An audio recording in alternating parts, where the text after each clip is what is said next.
WNYC-TV presents Barbara Lee Diamonstein and... Hi, I'm Barbara Lee Diamonstein, and our guest today is Tom Wicker, the distinguished columnist of the New York Times, one of the most influential syndicated journalists in the United States. It's a very special pleasure to have you here today. Thank you. Of all your books, your most recent, On Press, is a lively, semi-autobiographical account of your experiences over the last 3 decades in the press, with important conclusions about the relationship between the press and our society. Tom, you have many observations and conclusions about the role of the press in America.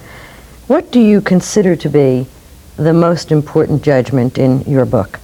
Well, I'm not sure about the most important, but the one that I sort of wind up with, and I think that may be the most controversial in the book, is the conclusion that I've come to in my lifetime in the press, 30 years now, that so far from being as belligerent and challenging and powerful as many people seem to think the press is, and in most of my experience, it's been more nearly timid and unwilling, really, to provoke controversy. And I feel that the likelihood is that the press will relapse into that more quiescent mood once the current fad for investigative journalism that stems out of Watergate passes. And when do you foresee that occurring? Well, I don't know that I could make any prediction like that, but I think it's just a natural thing that the more controversy that the press finds itself involved in, the more we publish controversial stories and bring down on ourselves criticism from the government, from business leaders and so forth, why there's going to come some point at which editors and publishers just simply begin to retreat, because people don't like to live in the eye of controversy all the time. And the press in America, the press that I'm writing about, the metropolitan press, the television networks, so forth, is fundamentally an establishment press in the long run. And members of the establishment don't like to be outside the establishment. Well, this mass scrutiny that you describe that the press has suddenly come under, I guess there are many people in America who agree with the watchdog importance of the press, but have come to feel what you describe, and that is that the press has perhaps more freedom than it has a sense of responsibility. Do you agree with that judgment? Well, yes, I think that it's true that we have freedom guaranteed by the Constitution. Nothing guarantees responsibility, and nothing can impose responsibility unless it in some way impairs the freedom, which hasn't happened yet in this country. But I think that that's not quite the same thing as saying that we've got an irresponsible press. I think it's true that we have a press that on occasion is irresponsible, or some institutions of that press at least are on occasion irresponsible. And I think that that occasional irresponsibility is simply the price that you pay for the benefits and the strengths of a free press. All freedom, if it's real freedom,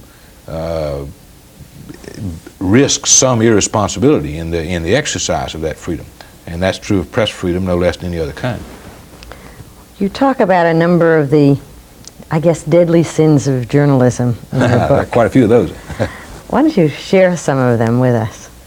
Well, of course there are many, of which probably the one that most readers may come into contact with and feel abused or offended by is sensationalism. You know, when a story is tricked up into all kinds of with prurient details or with sensational details that really don't add very much to anybody's knowledge, and you think that you can only conclude that the newspaper is trying to sell papers, as they say. That's, I think, one of the most besetting sins of journalism, although not so much in America today as I think probably was the case 25, 30 years ago or more. Inaccuracy is one of the worst sins of the press, and I suspect that most of the people that are viewing this program who've ever been involved in any way in a newspaper story found something wrong with it. And that isn't because the press is incompetent, it's just because that it's very difficult to get every final detail right in what may be a very complex story. There may be 3, 4, 5 witnesses. Is that the curse of dailiness? No, that's just, it's just, you know, if we heard can't the keep screech of brakes and ran to the window and witnessed an automobile accident, and there are three of us there, and a reporter comes up to interview it, I guarantee you we'll give him three different versions, because we'll see three different things, we'll perceive it. So when he tries to put that story together into one coherent version, all three of us are going to think it's wrong, because it's not our version, you see. It happens that way. But it's even on details, just getting someone's middle initial right. It's very easy to make mistakes of that kind, and we do it enough to I think, to damage ourselves. Dailiness is one of the, it's a word that I used in my book, is one of the real problems of journalism. It isn't a sin so much as, and by that I mean that before we've been able to cope with what happened today, along comes another avalanche of events tomorrow. And before we're able to cope with that, there comes the following day.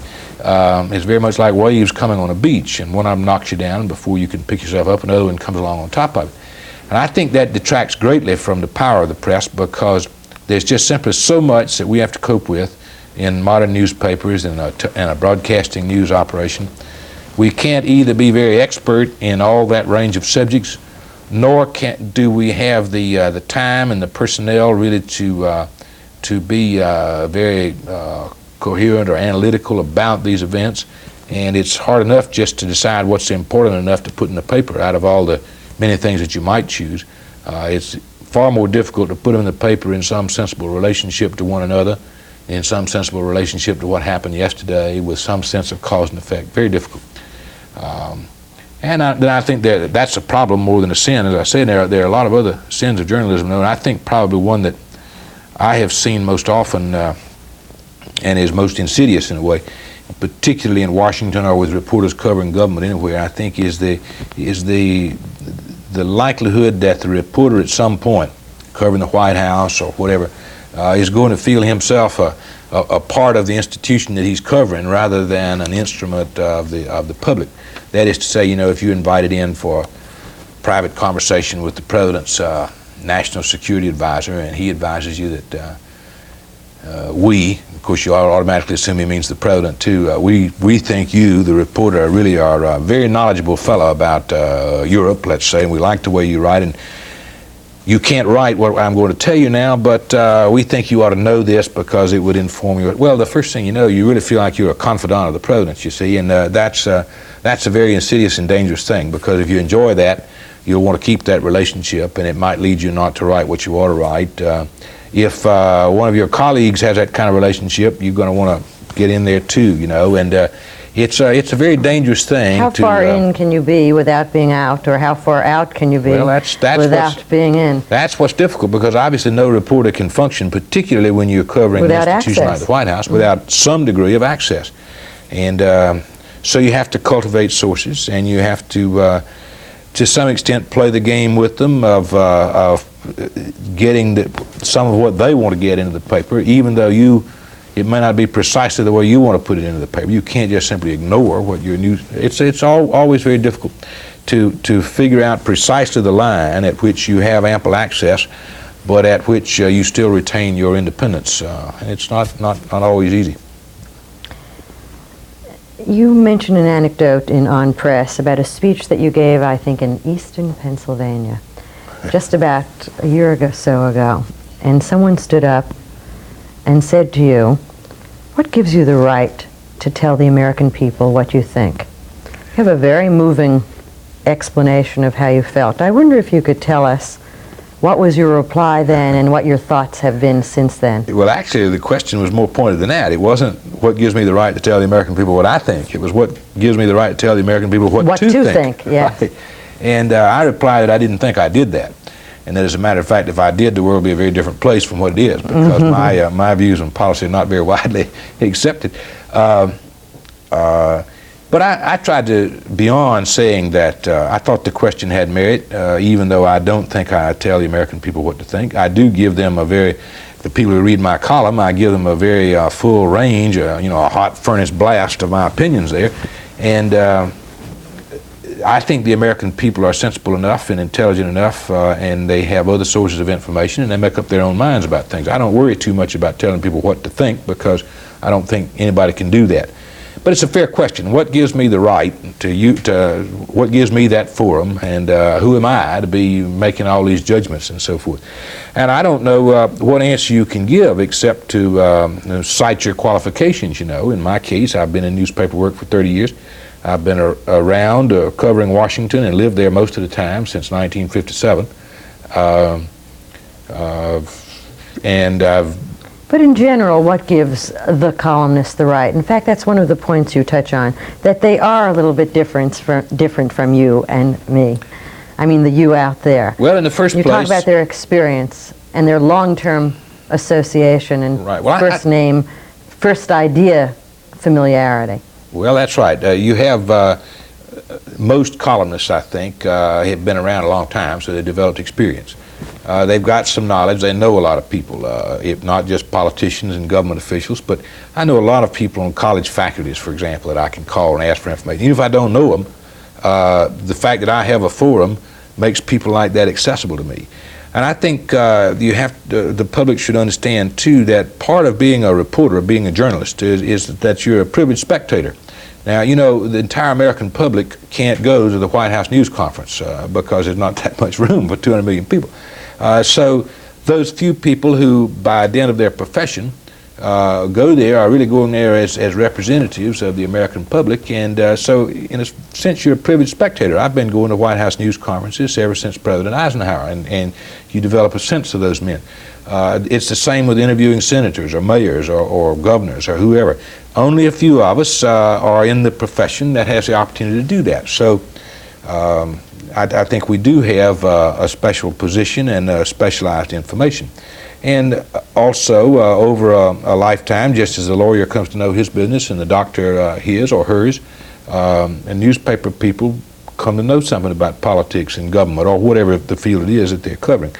And so I think we're qualified to offer ideas and opinions. The American people are very qualified to reject them if they don't like them. And believe me, my mail suggests to me that they do, and they do. On what subject have you received the most mail?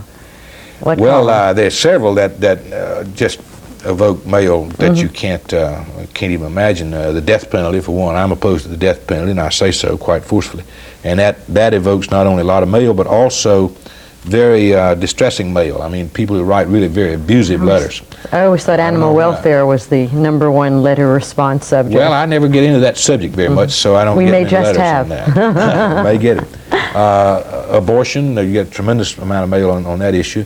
Currently, on the Middle East situation, I'm the recipient of a lot of mail. I think you would be either way you looked at that. The most interesting thing that's happened to me recently, I wrote a piece that I thought was almost a throwaway piece. It was on a day when I'd been doing a lot of work on another subject. It was very complex, and I finally realized I didn't really have enough time left to write a column.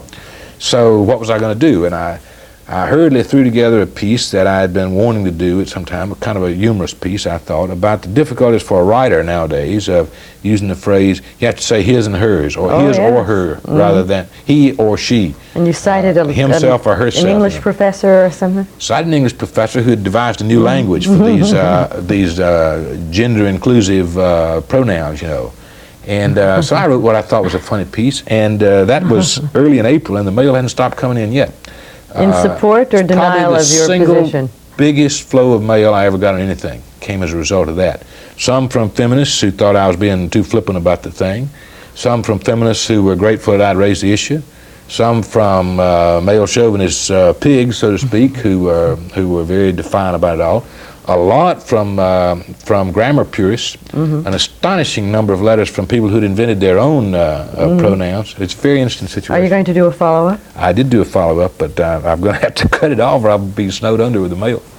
Well, you don't usually write columns that really are designed to achieve definable goals. For example, you don't write, I assume, specifically to get a bill passed or a person elected. No, I don't regard that as the columnist's business. The editorial page in a newspaper is it's editorial. It's a page of advocacy, and the editors of our paper, I'm not a member of the Times editorial board, none of our columnists are. The editors of our paper, they endorse candidates and support bills and oppose bills and all that sort of thing. I think the columnist's role is much more needed to deal with ideas. And if I just wrote a piece supporting some bill that's moving through Congress, I mean, that's an editorial, it seems to me, and I leave that to the editorial page as much as I can. If, however, there's a complex bill in Congress that raises a lot of issues, for example, the bill just passed in the Senate and now pending in the House to require a court warrant for wiretaps, even in the case of foreign intelligence wiretaps, which have never been, warrants have never been required before. It's a very complex bill, and it raises a lot of issues, First Amendment issues, constitutional issues, privacy, very, very complex bill. And I think that the columnist can be very useful in sorting through some of those issues, pointing out possibilities. Then you have something happens like the Carter administration is supporting that bill, for example, and then they turn around and use a warrantless wiretap in the recent Humphrey Trong spy trial. You know, why do they do that?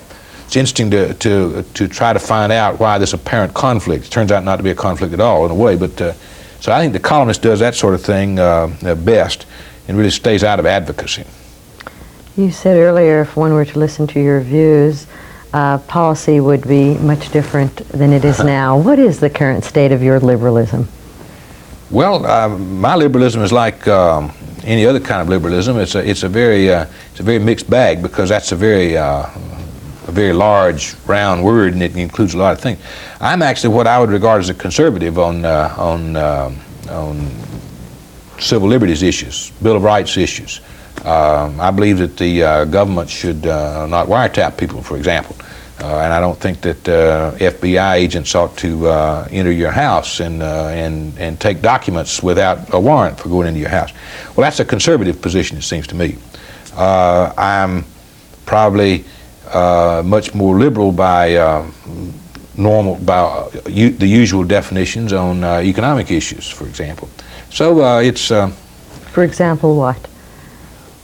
Well, I would be much more willing than President Carter has been, for example, to try to tackle the problem, the economic problem, which leads on into great social problems, I think, of youth unemployment, particularly in the cities, for example. I would be willing to spend more money to achieve what I see as a good purpose out there at the end, and most fiscal conservatives rear back in horror from that. On the other hand, see how easily these things can be mixed. Now, I am powerfully opposed, and I've written what I thought were blazing pieces in opposition to the Social Security tax increase of last year, which I think is the biggest and most onerous tax bill ever passed in America. It is the biggest and most onerous tax bill ever passed.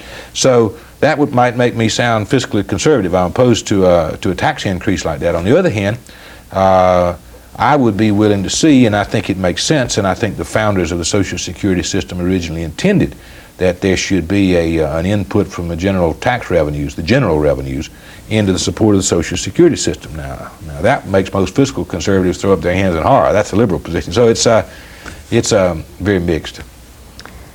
How do you think Jimmy Carter is doing? Obviously, there is more talk in just such a short period of his presidency that it will be a very limited presidency than I can certainly recall either being aware of or having read about any time in this century.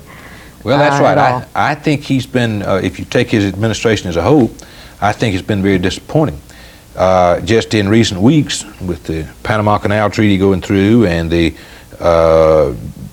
Mideast jet sale package, whether one is for that or against it in terms of Carter's momentum, I think that was a good thing for him. Not so good in terms of voter groups that are opposed to it. I think he's beginning to get the hang of it, so to speak, and after the meeting that he and his officials had at Camp David, he seems to be more aggressive. I think that the basic failure of the Carter administration in its first year and a half roughly in office was a political failure, a failure on the part of the president really to comprehend first how to deal with Congress, which is not the same thing as the Georgia legislature at all. Secondly, a failure on the part of the president even to try very hard to mobilize public opinion in his support. Thirdly, just a failure of the president to understand, and I'm not making really vicious criticisms. I mean, after all, the man had only been governor of Georgia for 1 year, and the presidency is a most complex thing. And I think it was a third failure on his part simply to comprehend the really profoundly political nature of that office, and of its relationships with the other branch of government. And I think he had both a kind of an engineer's attitude that what he wanted to send up was a perfect program rather than a program that could pass. That's one thing. And the other thing is that I think he just believed that he could come in and rather stand above the political battle. And he was quoted in one of his he said in one of his news conferences that he was going to continue to do what he thought was right regardless of politics. Well, no president can do that. And I think President Carter is finally, really beginning to get the hang of being president, just as we all do. He's becoming more political? Very much so, and he has to, and in the best sense. Any of us on a new job, it takes a while to get hold of it. A commentator pointed out earlier today that it was at this point in the Kennedy administration that the Bay of Pigs was 6 months off, and at this point in the Nixon administration, his trip to China was a full year off, and at this point in the Johnson administration, that unfortunate Tet was, I guess, more than a year off as well. So we're only a year and a half in to this administration. So it was the Cuban Missile Crisis, not the Bay of Pigs, but the point is very well taken, I think. And it's true that the president well, it's not even really a year and a half yet, and he hadn't even had his first congressional elections, midterm elections, which is a traditional sort of gauge of how a president is done, after not almost 2 years in office. And it's a long way to the primaries of 1980. It's Richard Neustadt, I guess, who tells us that the year to watch for is the third year. Would you agree with that assessment, and where do you think our next president is coming from? I think that's a little mechanistic for me to say what's the third year, although obviously if by the third year a president is not rolling in pretty high gear, then he's going to be in deep trouble. But I think that President Carter's first year and a half, which don't look very good to anybody, not even I suspect to him, by the end of the next year and a half, which is 3 years in, he might be looking like a smash hit. It's perhaps not very likely, but just for example, if a really favorable situation develops in the Middle East, and we had something that American Jews would see as a stable settlement favorable to Israel, Carter would begin to look like a miracle man in many ways. And if the economy continues strong and he's able to do something about inflation, which I don't really think he's going to be able to do, but if he does, then there again he would look pretty good. So it's very hard to tell. It's sometimes lost sight of now, all these years later. But in the fall of 1963, President Kennedy was regarded as being in deep political trouble, and of course no one knew who his opponent would be. And had he lived, the opponent might very well not have been Barry Goldwater. We don't know. But it's very much too early to make any kind of judgment about Carter's re-electability. Unless you were to say, and I fear that this may be the case, it's a possibility that in the media era, which we are certainly in now. And you say it's the real arena for politics. That's right. Carter may have already made an indelible impression on the American people as a bumbler. If that's the case, then it's going to take some really startling achievements like peace in the Middle East to overturn that image. I don't say that he has, I say that it's just at least possible. What was your most memorable reporting experience? Well, I think that it clearly would be the assassination of President Kennedy in Dallas. I was the Times White House correspondent at the time and was in Dallas alone that day, that is alone for the Times, until late in the day when other correspondents began to come in. That certainly was the most moving account of that entire day of horror that I can ever recall reading on Press. Thank you for that. It's one of those things one doesn't particularly like to claim as my most memorable experience or anything of that sort, because it's such a sad memory for both of us, for all of us. And nevertheless, I would say that clearly is the event that stands out in my mind. What's the best story you missed? The best story that I missed? Yeah. There's so many stories that I've missed, and usually, however, most stories that I've missed, someone else has had, so I haven't felt too badly about that. The stories that I regret most are those that I've written and had published that, as one of my colleagues put it, remain forever exclusive. Those are the ones that hurt. Any you take back publicly? Yes, in my column in particular, every so often, when they accumulate enough, I publish columns of retractions and corrections and point out where I've gone wrong and why. And so I think you owe that to your readers. Not so much little niggling factual errors, although those too, but where you really just come to a wrong conclusion, you know. I think you kind of owe it to your readers to go back and say, look, you know, I was wrong and here's why, and so forth. You talk at some length about the ability of some persons to manage the news, particularly people often in the White House or in high office. Nowadays, they don't get there if they're not pretty good news managers. I would think so. Who are the most clever and adept news managers nowadays? Of presidents, I think you cite Mr. Kennedy as being the most adroit. That I've seen. I made a wrong judgment in my book. I thought that President Carter was going to become one of those, but I don't think he has so far. I believe Henry Kissinger was among non-presidents about the best that I ever saw. Many, of course, senators and congressmen, men have been around a long time, really know very well how to present themselves to the public, and the press usually knows which official or whatever is a very clever public relations man or woman for themselves, and we come to deal with that in a way. But actually, usually what that really means is dealing straightforwardly with the press and putting out information where it can be put out, and not lying. I think reporters dislike most and have the most contempt for someone who just lies to you.